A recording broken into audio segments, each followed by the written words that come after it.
नमस्कार दोस्तों, VFX Bharat channel में आप लोगों का एक बार फिर से स्वागत है।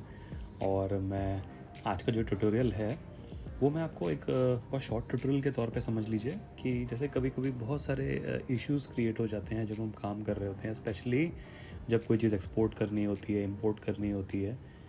इस तरह के जो भी इश्यूज़ आते हैं, जो कि बहुत छोटी छोटी सी चीज़ें होती हैं जो हमको बहुत परेशान कर देती हैं, तो मैं कोशिश करूँगा जो मुझे प्रोडक्शन में या जब काम करते टाइम मुझे इश्यूज़ आते हैं उनको मैं कैसे फिक्स करता हूँ या उन चीज़ों को किस तरीके से मैं यूटिलाइज़ करता हूँ अपने प्रोसेस को फास्ट बनाने के लिए। तो उसके मैं छोटे छोटे ट्यूटोरियल्स बनाऊँगा, लाइक 1 मिनट या 2 मिनट का। ओके, तो आज का जो ट्यूटोरियल है वो है सिंपल ट्यूटोरियल कि आप हुडनी से किसी भी third party application, DCC application के लिए आप एक्सपोर्ट कैसे कर सकते हैं। और फॉर एन एग्जांपल, अगर किसी और एप्लीकेशन से आपको एक्सपोर्ट करना है, उसके बाद उसके बाद हुडनी में कैसे इंपोर्ट करना है, वो कैसे करना है, वो सिंपल मैं ट्यूटोरियल आपको एक बना के दिखाने वाला हूँ। ओके, सो सबसे पहले हम देखेंगे कि माया से एक्सपोर्ट कैसे करना है और हुडनी में इंपोर्ट कैसे करना है। और उसके बाद मैं बताऊँगा हुडनी से एक्सपोर्ट करके माया में इंपोर्ट करके किस तरीके से आप यूज़ कर सकते हैं। तो बिकॉज कई बार होता है जब हमारा जो आउटपुट होता है हम किसी दूसरे एप्लीकेशन में हमें रेंडर करना होता है। सो हम अब माया के अंदर हैं और सबसे पहले हम एक्सपोर्ट करेंगे माया से। तो माया से एक्सपोर्ट करने के लिए आपके पास क्या ऑप्शन है, आप सीधा फाइल में जाएंगे। फाइल में जाने के बाद आपको यहाँ ऑप्शन आएगा इंपोर्ट एक्सपोर्ट का, और यहाँ पर आपके पास ऑप्शन है सबसे पहला इंपोर्ट का, उसके बाद एक्सपोर्ट ऑल, यानी कि आपके सीन के अंदर जितना भी कुछ डेटा होगा, जितनी भी ज्योमेट्री होगी, जो भी चीज़ होगी वो आप एक्सपोर्ट कर सकते हैं। सेकंड ऑप्शन है एक्सपोर्ट सेलेक्शन। तो आप जिस जिस चीज़ को सेलेक्ट करेंगे सीन के अंदर, पर्टिकुलरली वही ऑब्जेक्ट आपका एक्सपोर्ट होगा। ठीक है, तो आप फाइल में जाएं, एक्सपोर्ट सेलेक्शन, क्योंकि हमको खाली ये भेजना है, या फिर आप कह लीजिए हमारे सीन में और कुछ है ही नहीं, बट स्टिल मैं सेलेक्ट करूँगा और इसको मैं एक्सपोर्ट करूँगा, एक्सपोर्ट सेलेक्शन। तो आपके पास ये विंडो खुल के आ जाता है। ठीक है, अब एक्सपोर्ट में सबसे पहला ऑप्शन आता है फाइल टाइप का, जो कि बहुत बहुत कुछ है यहाँ पे, बहुत सारी चीज़ें हैं, माया, स्काई, माया, बाइनरी। ठीक है, बहुत सारे एक्सपोर्ट ऑप्शंस हैं, बट हम बात खाली उनकी करेंगे जो हम अभी यूज़ करने वाले हैं। लाइक अगर आपको कोई भी चीज़ स्टैटिक, यानी कि कोई ज्योमेट्री है, लाइक मान के चलिए इस पोज में अगर आपको एक्सपोर्ट करना है तो आप ओबीजे फॉर्मेट एक्सपोर्ट कर सकते हैं, बिकॉज हुडनी जो है ओबीजे सपोर्ट करता है। तो कहने का मतलब है हम वही फॉर्मेट एक्सपोर्ट करेंगे जो कि दूसरी एप्लीकेशन भी सपोर्ट करती है और रीड कर सके। ठीक है, बट मुझे मोशन में चाहिए, बिकॉज अगर मैं अपना ऑब्जेक्ट देखता हूँ तो आप देख सकते हैं कार्ट फील है ये, तो मोशन में। ठीक है, तो ओबीजे मेरे पास ऑप्शन नहीं है। Second option is FBX. मैं प्रेफर नहीं करता जब से एलेम्बिक आया, बट एट सम पॉइंट आपको उसका यूज़ भी लेना पड़ेगा। ठीक है, बट यहाँ मैं टेक्निकली बात करने वाला हूँ एलेम्बिक के बारे में, जो कि मुझे यहाँ दिख नहीं रहा है। यानी कि एलेम्बिक का जो फाइल फॉर्मेट है वो है एबीसी। आप देख सकते हैं यहाँ पे नहीं दिख रहा है एबीसी, कोई फाइल फॉर्मेट आ ही नहीं रहा है। तो आज मैं बात करने वाला हूँ खाली एलेम्बिक के बारे में। ठीक है, तो हम एलेम्बिक को कैसे एक्सपोर्ट कर सकते हैं। ठीक है, तो चलिए, आपका ऑब्जेक्ट सेलेक्टेड है। माया के अंदर आपके पास है ऊपर जितनी टैब्स दिख रही है ना, फाइल, एडिट, क्रिएट, इसमें आप आगे जाके देखेंगे कैश करके एक ऑप्शन है, कैशे करके। इस पर क्लिक कीजिए, यहाँ पे आपको ऑप्शन आता है एलेम्बिक कैशे, और यहीं पे ऑप्शन आपको यहाँ पे मिलेगा open Alembic, reference Alembic, import, replace, export all to Alembic, export selection to Alembic, सारी चीज़ें हैं। बट मुझे क्या करना है, सिलेक्शन ही करना है, बिकॉज मेरा सेलेक्टेड है और मुझे एक्सपोर्ट कर देना है। अगेन पूरा सीन होगा तो मुझे कुछ सेलेक्ट नहीं करना है, या अगर सेलेक्टेड है भी तो कोई बात नहीं, एक्सपोर्ट ऑल टू एलेम्बिक करोगे तो आप सब कुछ एलेम्बिक में फॉर्मेट में एक्सपोर्ट हो जाएगा। बट मुझे फ़िलहाल ये चुनना है। ठीक है, तो मैं इसको एक्सपोर्ट सेलेक्शन टू एलेम्बिक वाले बॉक्स पे क्लिक करता हूँ। यहाँ पे मेरे पास ऑप्शन आ गया। तो बहुत सारे ऑप्शन है, लाइक करंट फ्रेम, यानी कि आपका सिर्फ सिंगल फ्रेम जो फर्स्ट फ्रेम है वो एक्सपोर्ट हो जाएगा। रेंडर सेटिंग्स, दैट मीन्स आपके यहाँ जो भी रेंडर सेटिंग में आपने फ्रेम रेंज दी होगी यहाँ पे, जो कि अभी अनेबल नहीं है। ठीक है, तो मैं यहाँ आके अनेबल कर सकता हूँ, आप देख सकते हैं। अगर यहाँ 10 फ्रेम करूँगा तो 10 फ्रेम ही एक्सपोर्ट होगा। ओके, टाइम स्लाइडर, यानी कि जो मेरा टाइम स्लाइडर ये यहाँ पे जो वैल्यू है, लाइक 1 से लेकर 40 तक, ये एक्सपोर्ट होगा। और स्टार्ट एंड, यहाँ मैं मैन्युअली ये बोल सकता हूँ कि कितने फ्रेम मुझे एक्सपोर्ट करने हैं। ओके, बट मैं टाइम स्लाइडर पे जाता हूँ। ठीक है, पर हर एक फ्रेम चाहिए मुझे। ओके, और यहाँ पे सबसे नीचे आ जाइए। ठीक है, अब यहाँ पे बहुत सारे ऑप्शन आपको मिलेंगे, no normals, render only, UV right, ये आपकी डिपेंड करता है कि आपकी रिक्वायरमेंट क्या है, ठीक है। फिलहाल के लिए मैं इस पर कुछ नहीं छेड़ रहा हूँ, ठीक है। अभी मैं सब कुछ एक्सपोर्ट करने वाला हूँ। यहाँ पे दो ऑप्शन आते हैं, HDF5 और ओगावा, ओके। बट हम by default Ogawa he use करते हैं। ओगावा क्यों यूज़ करते हैं, उसका रीज़न ये है, ओगावा जो है, ओगावा की जो फाइल फॉर्मेट है, ठीक है, वो आपका फाइल जो साइज़ है वो बहुत कम बनाता है कंपेरेटिवली HDF5 के कंपेयर करने के, अगर आप कंपेयर करेंगे उससे तो, ओके। तो उसका जो फाइल फॉर्मेट है वो छोटा होता है, यानी कंप्रेस्ड आपका आउटपुट ज्योमेट्री एक्सपोर्ट करता है। प्लस अगर आपके पास सिंगल थ्रेड वाला मशीन है, ठीक है, CPU है, तो HDF5 और ओगावा में, ओगावा 4 टाइम्स फास्टर आपका चलेगा आपके किसी भी एप्लीकेशन में जब आप एलेम्बिक इंपोर्ट करेंगे, ठीक है। और अगर आपके पास 8 कोर का CPU है तो आपका 25% फास्टर आपका सिस्टम रीड करेगा उसको। So it's faster. अगर मैं ओवरऑल बात करूं तो जो ओगावा है वो HDF5 से फास्टर है, ठीक है, और ऑप्टिमाइज्ड है, ठीक है। सो हम उसी को यूज़ करेंगे। अब यहाँ पे मैं एक्सपोर्ट सेलेक्शन पे क्लिक कर देता हूँ। मैंने पहले से एक्सपोर्ट करके रखा हुआ है, बट फिर से एक बार एक्सपोर्ट कर देता हूँ और आप देख सकते हो उसने पूरा टाइमलाइन प्ले किया और एक्सपोर्ट हो गया, ठीक है। अब मैं चलता हूँ हुडनी के अंदर। हुडनी में यहाँ पे मैं सबसे पहले एक जियो नोड क्रिएट कर लूँगा, ठीक है, और इसको अंदर चला जाता हूँ। मैं डबल क्लिक करके भी अंदर जा सकता हूँ या फिर आई प्रेस करूँगा तो भी मैं इस नोड के अंदर जा सकता हूँ। यहाँ पे मैं फाइल नोड क्रिएट कर लेता हूँ, ठीक है, और यहाँ पे मेरे पास पाथ बता रहा है कि यहाँ से पाथ मैं सेलेक्ट कर सकता हूँ। तो ये कार्टव्हील वाला फाइल है, मैं कर लेता हूँ, अभी रीड कर लेगा। आप जूम आउट भी कर सकते हैं या फिर जस्ट नोड को सेलेक्ट करके रखिए, यहाँ पे माउस लेके जाइए, स्पेस बार F दबाएंगे तो आप फोकस कर सकते हैं अपने ऑब्जेक्ट को, ठीक है। तो अब आप देख सकते हैं मेरा ऑब्जेक्ट जो है इंपोर्ट हो गया है। और एक चीज़ और बता दूं, हुडनी मीटर्स पे चलता है, जो उसका कैलकुलेशन है मीटर्स में रहता है और माया में सेंटीमीटर्स रहता है। आप बाय डिफ़ॉल्ट चेंज कर सकते हैं आपको जो भी यूज़ करना है, बट बाय डिफ़ॉल्ट ऐसा ही आता है, ठीक है। तो अब अगर मैं इसको स्क्रॉल करता हूँ तो अब आप देख सकते हैं कि मेरे पास कोई इन्फॉर्मेशन नहीं है, स्टैटिक दिख रहा है। ऐसा क्यों हो रहा है? बिकॉज फाइल नोड के अंदर वो कैपेबिलिटी नहीं है कि वो मेरी एलेम्बिक फाइल को रीड कर सके, ठीक है। तो आप देख सकते हैं यहाँ पे कुछ भी ऑप्शन नहीं आ रहा है मेरे पास, जिसकी वजह से मैं उसको अनेबल कर सकूँ। यहाँ पे दिखाए कि ये फ्रेम रेंज का ऑब्जेक्ट इंपोर्ट हुआ है, बट है ही नहीं ऐसा। ये सिंगल ऑब्जेक्ट के लिए बराबर है बट एलेम्बिक के लिए नहीं। तो मैं क्या करूँगा, मैं एक और नोड क्रिएट करूँगा, एलेम्बिक,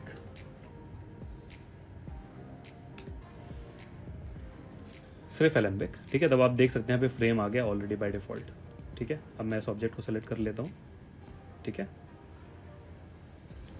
सब आप देख सकते हैं मेरा 40 फ्रेम तक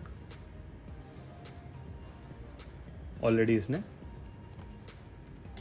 ले लिया है, ठीक है। तो बाय डिफ़ॉल्ट अगर आप देखेंगे तो ये बता रहा है फ्रेम रेंज यहाँ पे और पर सेकेंड, यानी 24 FPS पे मैंने एक्सपोर्ट किया था। बेहतरीन। जब भी आपको माया से एक्सपोर्ट करना है ज्योमेट्री हुडनी के लिए तो आप इस तरह से आप एलेम्बिक एक्सपोर्ट कर सकते हैं, ठीक है ना। तो एलेम्बिक अगर आप लोगों को नहीं पता है तो एलेम्बिक जो फाइल फॉर्मेट है वो डेवलप किया था किसने, ILM यानी इंडस्ट्रियल लाइट एंड मैजिक और सोनी पिक्चर्स इमेज वर्क्स ने साथ में मिलकर, ठीक है। और उन्होंने उसको अनाउंस किया था सीग्राफ 2011 में, तब से ये चल रहा है, ठीक है। और फिर बाद में सबके लिए ओपन सोर्स कर दिया, यानी कि ये कम्प्लीटली फ्री है, कोई भी सॉफ्टवेयर कंपनी इसको अपने सॉफ्टवेयर के साथ मर्ज कर सकती है तो उसका फ़ायदा उठाने के लिए, ठीक है। तो बेनिफिट एलेम्बिक का ये है कि आप सीधा सीधा आपको रिग विग कोई एक्सपोर्ट करने की ज़रूरत नहीं होती, आप सीधा सीधा ज्योमेट्री एनिमेशन जो भी है आप सीधा एक्सपोर्ट कर सकते हैं। इवन आप पार्ट भी उसके एक्सपोर्ट कर सकते हैं, और वो साथ में खाली पॉलीगन्स की खाली ज्योमेट्री नहीं, उसके साथ कई सारे एट्रीब्यूट्स लेके भी आप उसको एक्सपोर्ट कर सकते हो, जो कि आप धीरे धीरे पढ़ोगे आगे तो आपको समझ में आएगा क्या क्या एक्सपोर्ट कर सकते हो आप। सो ओवरऑल अगर मैं बोलूँ तो एलेम्बिक सबसे बेस्ट है एक्सपोर्ट करने के लिए, ठीक है। और काफ़ी आसान होता है इसे एक्सपोर्ट करना और इम्पोर्ट करना। तो अब हमने ये देख लिया कि माया से जैसे कि आप एनिमेट करके लेके आए, मान के चलिए मैं इसे एनिमेट करके लेके आया हूँ, अब इसके ऊपर मुझे कुछ भी करना है, इसमें पार्टिकल्स इसे एमिट करवाने हैं या लिक्विड एमिट करवाना है या जो भी मुझे एफएस करना है मैं इसके ऊपर कर सकता हूँ, ठीक है। It's easy to do that, ठीक है। अब अगर मैंने कोई चीज़ यहाँ पे बनाई है, ठीक है, यानी कि आपके हुडनी में, ओके, तो मैं हुडनी से एक्सपोर्ट कैसे करूँगा और माया में इंपोर्ट कैसे करूँगा, ठीक है। तो अब वो देख लेते हैं फटाफट से। कोई मैं अपनी पुरानी फ़ाइल खोल लेता हूँ फटाफट से। सो ये मेरी फ़ाइल है जो मैंने कुछ टाइम पहले ट्यूटोरियल शायद बनाया था, उसमें आप लोगों को दिखाया था कि किस तरह से ये इफेक्ट क्रिएट करना है, ओके। सो अब मुझे क्या करना है, मुझे एक्सपोर्ट करना है इसको, ठीक है। तो मैं क्या करूँगा, मैं अपने जियो नोट के अंदर जाऊँगा और मैंने कुछ नहीं किया है, सीधा वेलम सॉल्वर के आगे एक नोड लिया है जो कि आप टैप प्रेस करेंगे और रॉप Alembic export, sorry रॉप Alembic output, इस वाले नोड को आप ले लेंगे जो कि मैंने यहाँ लिया है, ठीक है। उसके बाद मैंने कुछ नहीं किया, सेम माया की तरह, लाइक करंट फ्रेम करना है, रेंडर फ्रेम रेंज करना है या जो भी है। तो रेंडर फ्रेम रेंज मैंने सेलेक्ट किया जो कि उसने ऑलरेडी बाय डिफ़ॉल्ट 175 ले लिया। रेंडर विद टेक में मेन किया और मैंने अपनी डेस्टिनेशन दे दी यहाँ पे, ठीक है। और डिफ़ॉल्ट फॉर्मेट के हिसाब से वो ओगवा ही लेता है, ठीक है, तो डिफ़ॉल्ट फॉर्मेट है, ओके। और उसके बाद कुछ नहीं किया मैंने, सेव टू डेस्क कर दिया, ओके। अब उसको मुझे माया में लेना है, तो मैं क्या करूँगा, अभी मैं इसको हाइड कर देता हूँ इन दोनों को। सो मैं या तो डायरेक्टली जाके यहाँ से इंपोर्ट कर सकता हूँ, ठीक है। इंपोर्ट में जाऊँगा और एक्सपोर्ट में गया और आप देख सकते हैं यहाँ पे पील 02 जो है, और मैंने पूरा 75 फ्रेम्स किया था, but just for the sake of showing you आप देख सकते हैं।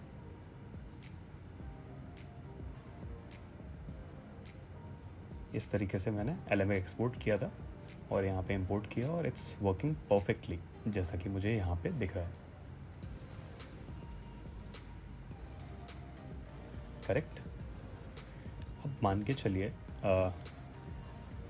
मैं चाहता हूँ कि मैंने कुछ भी ऑब्जेक्ट यहाँ पे बनाया है और मैंने कैमरा सेट किया और मुझे कैमरा भी एक्सपोर्ट करना है हुडनी को, तो मैं कैसे करूँगा। तो सबसे पहले मैं कैमरा बना लेता हूँ, यहाँ पे जाएंगे कैमरा,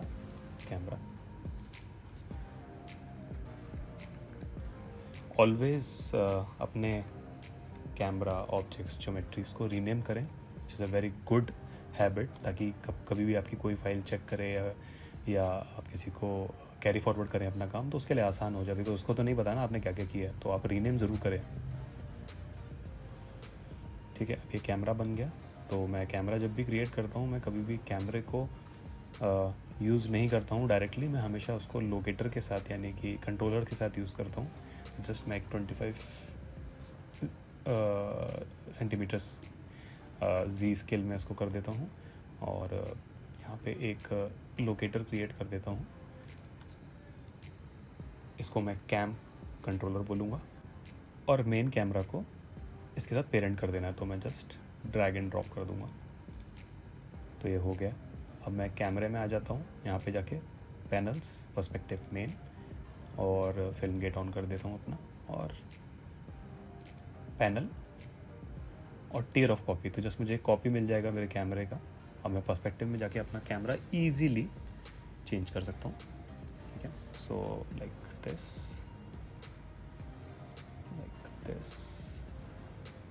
तो ये कैमरा मुझे ठीक लग रहा है जस्ट ट्यूटोरियल पर्पज़ के लिए, इसलिए मैं ज़्यादा छेड़छाड़ नहीं कर रहा हूँ। तो आप देख सकते हैं ये मेरा कैमरा है, ठीक है। और जस्ट मैं इसमें थोड़ा सा मोशन दे देता हूँ, तो लाइक फर्स्ट फ्रेम पे मैं इसको की दे देता हूँ और 40th फ्रेम पे भी एक की दे देता हूँ,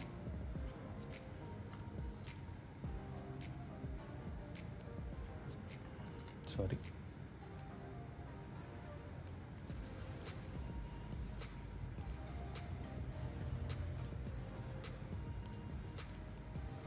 सो आप देखेंगे ऑलरेडी इसमें एक मोशन आ गया है कैमरे में, तो पर्सपेक्टिव में भी अपन चेक कर सकते हैं, देख सकते हैं कैमरा मूव कर रहा है। ओके, लोकेटर का बेनिफिट यही है कि आपको कैमरे को नहीं छेड़ना पड़ता है, हमेशा भी कैमरे की वैल्यूज़ हमेशा 0 ही रहती हैं जो कि आपने बेसिक रखी थी, और इसको हमेशा कैमरे को लॉक कर दें। सॉरी, हाँ मैंने बोला था कि 2-3 मिनट का ट्यूटोरियल होगा, बट मुझे लगा था, बट आई गेस इन छोटी चीज़ों पे भी कभी कभी ज़्यादा वक्त लग जाता है, तो या डिपेंड्स। ट्राई करूँगा अगली बार थोड़ा छोटा ट्यूटोरियल बनाऊँ, बट हाँ। तो अभी मुझे इसे एक्सपोर्ट करना है, ठीक है। एक्सपोर्ट करने के लिए मैं क्या करूँगा, फाइल सेलेक्ट करूँगा। ओबीजे नहीं कर सकता बिकॉज ओबीजे कैमरा नहीं सपोर्ट करता है, तो मुझे इसको FBX एक्सपोर्ट करना पड़ेगा। ओके, तो मैं एक्सपोर्ट सेलेक्शन में जाऊँगा और यहाँ पे ऑप्शन मेरा सेलेक्ट करूँगा FBX, ठीक है। और मैं चेक कर लेता हूँ कुछ ऐसी चीज़ें जो ज़रूरी हैं कि नहीं है फ़िलहाल के लिए। यहाँ पे मैं इसको रीनेम कर देता हूँ कैम 01, ताकि अगर दोबारा से भेजना पड़े तो 02, 03। तो आपको नेमिंग कन्वेंशन भी थोड़ा ध्यान रखना पड़ेगा अगर आप करने वाले हैं तो। एक्सपोर्ट करते ही आपको ये विंडो खुल के आएगा, इसमें बहुत सारी चीज़ें हैं। डिपेंड करता है आपके सीन के हिसाब से आपको क्या चाहिए क्या नहीं चाहिए। एनिमेशन इनेबल्ड है। ओके, तो सीधा मैं अभी एक्सपोर्ट कर देता हूँ और मेरा कैमरा एक्सपोर्ट हो गया विदाउट एनी एरर। सो अब यहाँ पर मुझे कैमरा जो है इंपोर्ट करना है, तो मैं क्या करूँगा, मैं सीधा फाइल में जाऊँगा और यहाँ पे एक ऑप्शन आता है इंपोर्ट में जाके यहाँ फिल्म बॉक्स FBX लिखा है, इस पर क्लिक कीजिए और यहाँ पे जाके अपनी फ़ाइल सेलेक्ट कर लीजिए, ठीक है। और बाय डिफ़ॉल्ट ये सारे ऑन होते हैं, मैंने ऑफ़ कर दिए हैं। तो आपको सिर्फ कैमरा चाहिए और एनिमेशन चाहिए उसके साथ, दैट्स इट। और यहाँ पे जाके इंपोर्ट कर लीजिए। तो आप देख सकते हैं ये एक नया नोड क्रिएट हो गया, सब नेटवर्क कैमरा 01 FBX, जो कि हमने एक्सपोर्ट किया था। और कैमरा सेलेक्ट करने के लिए नो कैमरा वाले ऑप्शन पे जाएं और यहाँ पे आपको कैमरा दिख रहा है, आपका मेन कैमरा, जो कि अपन ने रीनेम किया था। और आप देख सकते हैं कैमरे के साथ मोशन है। सो इतनी आसानी से आप एक्सपोर्ट और इंपोर्ट कर सकते हैं हुडनी के अंदर माया से, और माया के अंदर हुडनी से एक्सपोर्ट करके। तो इसके अलावा अगर आपको एक्सपोर्ट से रिलेटेड कोई इशू आ रहा है, कोई परेशानी आ रही है, तो आप नीचे दिए हुए कमेंट में मुझसे पूछ सकते हैं, मुझे बता सकते हैं, तो मैं आपकी हेल्प करने की कोशिश करूंगा पूरी तरीके से। और मेरा इंस्टाग्राम का हैंडल मैंने नीचे आपको दिया हुआ है, बेहंस का भी दिया हुआ है, तो अगर आप चाहते हैं तो मुझे इंस्टा पे भी मैसेज कर सकते हैं। इंस्टा पे मैं माफ़ी चाहता हूँ, कई बार बहुत थोड़ा लेट हो जाता है मैसेज करने के लिए, बिकॉज काम में लगे रहने की वजह से वक्त नहीं मिल पाता प्रॉपरली, तो रिप्लाई देने में कभी कभी डिले हो जाता है, तो उसके लिए मैं माफ़ी चाहता हूँ। बट मैं ट्राई करता हूँ कि किसी को भी कोई सॉल्यूशन चाहिए, कोई भी मुझसे कोई बात पूछता है तो मैं जवाब देने की कोशिश करता हूँ। बाय द वे आप कमेंट में लिख सकते हैं, तो मैं कमेंट में आपको इजीली रिप्लाई कर सकता हूँ, या फिर आप मुझे मेल भी कर सकते हैं, ठीक है। और प्लीज़ आप लोगों का सपोर्ट बनाए रखें, मुझे बहुत अच्छा लगता है जब आप लोग कमेंट करते हैं, तो प्लीज़ प्लीज़ प्लीज़ कमेंट ज़रूर कीजिएगा। और आपको ये वीडियो पसंद आया है तो प्लीज़ लाइक करना बिल्कुल मत भूलिएगा। अगर आप नए यूज़र हैं तो सब्सक्राइब किए बिना प्लीज़ मत जाइएगा, बिकॉज आने वाले टाइम पे बहुत अच्छे अच्छे ट्यूटोरियल्स आने वाले हैं।